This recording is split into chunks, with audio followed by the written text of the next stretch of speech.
Hadirin hadirat rahimakumullah. Jangan bilang kau pemuda kuat bila perilaku masih sesat, hidup kotor dan tak pernah taat. Innalillah, innalillah. Dari lagu tersebut saya ingin membawakan dakwah yang berjudul Pemuda dan Tantangan Zaman Modern. Berbicara tentang pemuda dan zaman modern ini, Allah Subhanahu wa taala berfirman dalam Quran surah At-Tahrim ayat 66. A'udzu billahi minasy syaithanir rajim. Bismillahirrahmanirrahim. Ya ayyuhalladzina amanu qu anfusakum wa ahlikum naran waquduhan nas wal hijaratu 'alaiha malaikatun ghiladun shidadun la ya'sunallaha ma amarahum wa yaf'aluna wa ma yu'marun.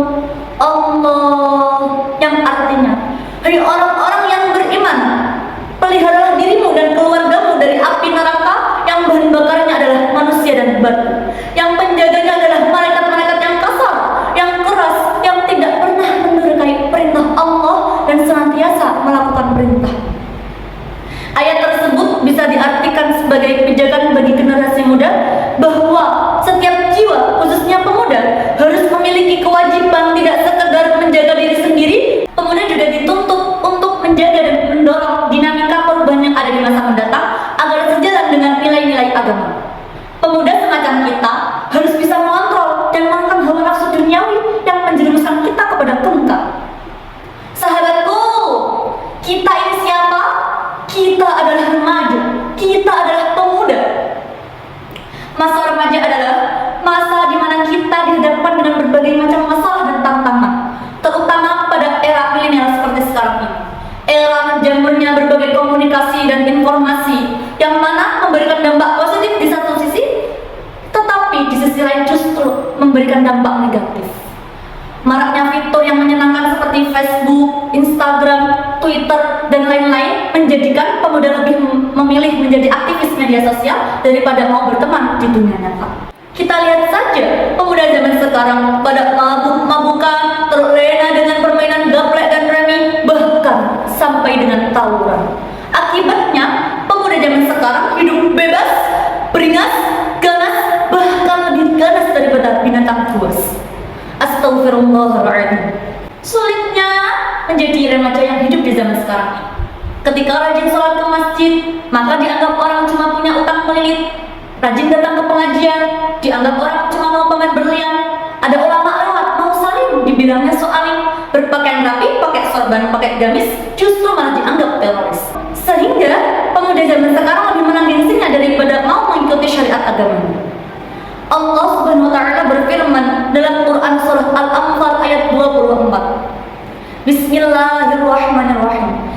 Ya ayyuhalladzina amanu istajibu lillahi walir rasul idza da'akum lima yuhyikum wa'lamu annallaha yahulu bainal mar'i wa qalbihi wa annahu ilaihi tuhsyarun. Yang artinya, hai orang-orang yang beriman, penuhilah seruan Allah dan seruan Rasul apabila Rasul menyeru kamu kepada sesuatu yang memberikan kamu kehidupan, dan ketahuilah bahwa Allah membatasi antara manusia dan hatinya, dan sesungguhnya kepadanya lah kamu akan dikumpulkan. Syekh As-Samarqandi mengatakan dalam kitab tafsirnya Bahr al-Ulum bahwa yang dimaksud yahulu bainal mar'i wa qalbihi adalah membatasi antara manusia, orang mukmin, dengan kemaksiatannya. Lalu apa saja tantangan yang dihadapi pemuda di zaman sekarang ini? Pemuda zaman sekarang berlomba-lomba untuk mengikuti budaya asing seperti rambutnya warna pelangi, wajahnya ditindik sana, ditindik sini, baju ketat kombinasi rok mini, sepatunya tinggi pakai 17 hak saja. Yang kedua adalah masalah IT. Ilmu pengetahuan yang semakin berkembang menjadikan komunikasi dan informasi semakin canggih. Namun, pemuda zaman sekarang tidak bijak, kurang pandai dalam menggunakan teknologi tersebut. Dan yang ketiga adalah penyimpangan seksual. Budaya pacaran sekarang sudah menjadi hal yang wajar.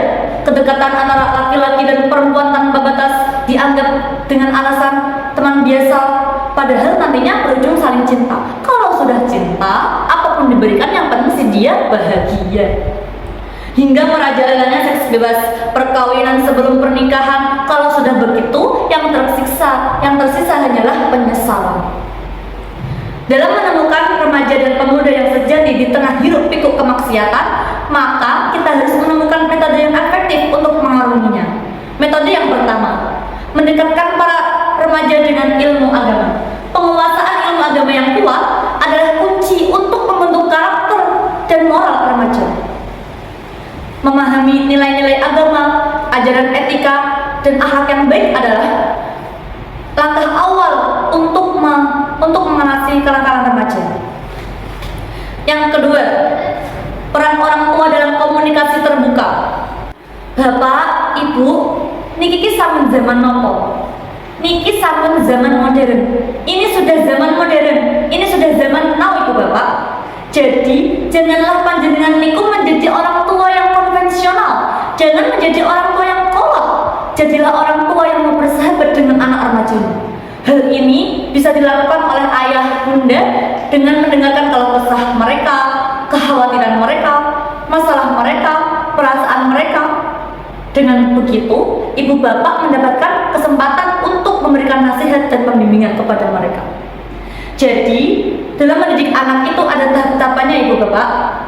Para pakar pendidikan Islam mengatakan, la'ib waladuka sab'an wa adabu sab'an wa sahibu sab'an. Ajaklah anak kalian bermain dalam 7 tahun pertama, tegakkanlah adab dan kedisiplinan dalam 7 tahun berikutnya, dan jadikanlah dirimu sebagai sahabat dalam 7 tahun berikutnya.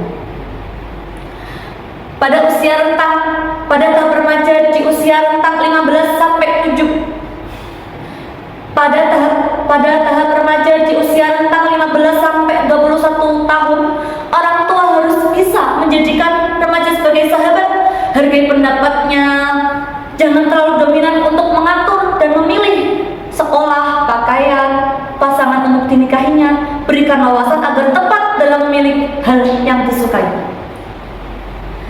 Dengan pola komunikasi tersebut, insya Allah kenakalan remaja akan dapat diatasi. Yang ketiga, teladan dan doa. Orang tua dan anggota keluarga yang lainnya harus bisa menjadi teladan bagi anak remaja. Tindakan dan kebiasaan sehari-hari yang mencerminkan nilai-nilai agama akan bertambah besar bagi anak remaja.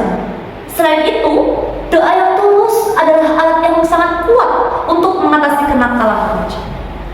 Demikian dakwah yang dapat saya sampaikan, kurang lebihnya mohon maaf. Wabillahi taufiq wal hidayah. Assalamualaikum warahmatullahi